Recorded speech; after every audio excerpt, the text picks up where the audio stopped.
When the Minnesota Vikings got back together with free agent defensive end Steve Weatherly, it was reunited and it felt so good, and it was a smart move. You have a versatile veteran, knowledge of the scheme, spent his first 4 years of his career in it, tight with Andre Patterson, get this piss-poor pass rush back up to snuff in 2021. But then the Vikings went ham on edge rushers in the middle rounds of the draft, as they're wont to do. Patrick Jones the second out of Pitt in the third, Janarius Robinson from Florida State in the fourth, and then you have DJ Wanham in year two and Danielle Hunter back from a herniated disc in his neck. Could Stephen Weatherly be the surprise cut for the Vikings when they trim the roster down to 53? I guess it's possible. Let's look at the facts. Weatherly signed a 1-year, $2.5 million deal with only $500K guaranteed. The signing bonus, $2 million base salary, and $500K in incentives. And it's not a massive deal. And if Weatherly was cut in camp, the Vikings would only have to carry $500K dead on the cap.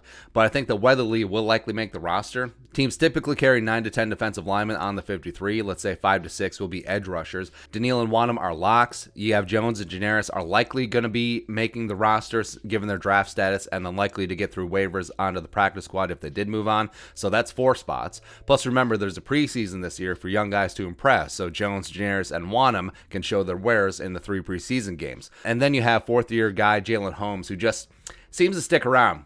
I don't know. Second year, former 7th-round pick Kenny Willekes out of Michigan State. Johnny Tryhard, I think that he'll finally get a shot. Jordan Brailford from OK State looked good at times last year. And then you have Weatherly, all competing for 1 spot, maybe 2 if they carry 6 defensive ends and 4 defensive tackles, which they may, since Weatherly does have interior versatility as well. But say the Vikings do bring aboard a veteran edge rusher, a guy like Ryan Kerrigan, who they're rumored to be in contact with, then I think that changes the calculus, because I think spots 1 through 4 are spoken for with Danielle, Wanham, Jones, and Robinson. And if they give Kerrigan any sort of guaranteed money, I think that he is going to be taking up that 5th spot. And Weatherly does not have a big contract nor a big guarantee. And if anything, it could be a spot where they squeeze a pay cut out of him if he wants to make the 53 from his $2 million base down to the league minimum. It's a cold as ice move, but the Vikings have done this before, i.e. Riley Reiff in 2020, Alex Boone 2017, John Sullivan 2016. It is a business. So I'd actually put Weatherly making the Vikings 53-man roster at 50-50 right now.